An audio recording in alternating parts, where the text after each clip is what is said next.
Let's make a pretty sign using this Dollar Tree scarf and wall stickers. Hey everybody, it's Colette with Blessings Craft Therapy, if you didn't know, and if you did, thank you so much for coming back.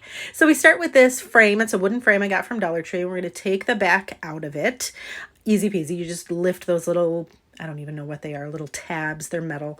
Pull that out, and then you're going to throw away the piece of paper. You don't need that, but we're going to put some Mod Podge on the backer part. I just covered it. Not a wicked thick layer, just cover the back of it though. Yes, I'm using a makeup brush. So then once that's on there, I dry it. I use a heat tool to dry mine, but you can let it just sit and dry it. You can use a hair dryer, whatever. Just let the Mod Podge dry is what I'm saying. And then I have this scarf from Dollar Tree. Look at how pretty it is. So we're going to match it up to our backer that we just put Mod Podge on and that dried.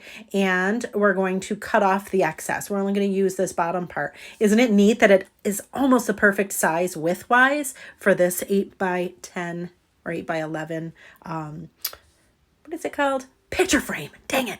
All right, so we got this. Now I'm going to give you a word to the wise. Make sure that your butterflies are going the right way. Because, you saw what I almost did, right? You got to make sure that they're in the right position. So I flipped it over so it was in the right position. Hooray. Then I'm going to use some parchment paper. I got that from Dollar Tree as well. And I'm going to cover the image or our scarf with the parchment paper, and then I'm going to iron it. I got this iron, if you're curious, from Walmart. No, I don't have a link.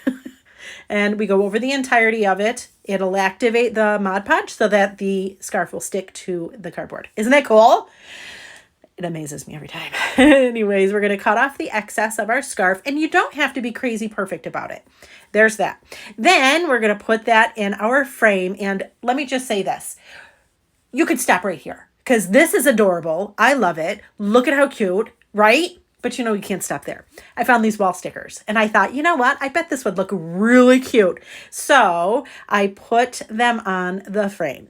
Now, I had to finagle it a little bit because they kind of don't fit, but that's okay. You know what? We're problem solvers here.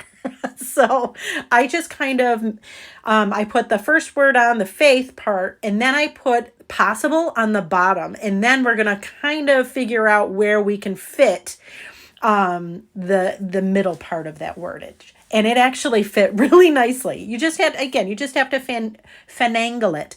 Then I took and put on the scripture, where it came from in the Bible, put that on the side. I did it sideways. I thought that looked kind of cool. And quit it. Quit it right there. We could stop right here. Look at adorable, right? Super cool. But then I thought, that scarf really looks a little bit dark compared to the letters, and you kind of can't read the letters. So I remembered I had this vellum in my stash. So I just cut it down to the size of the cardboard. So see how it gives it like this muted look? We put it back into our frame, and then, look at how cute that is. Quit it. Either way. The other way or this way, I think it's win-win. I think they're both beautiful. I kind of am partial to this way, but either way. Anyways, friends, thank you so much for watching, and I hope this inspires you.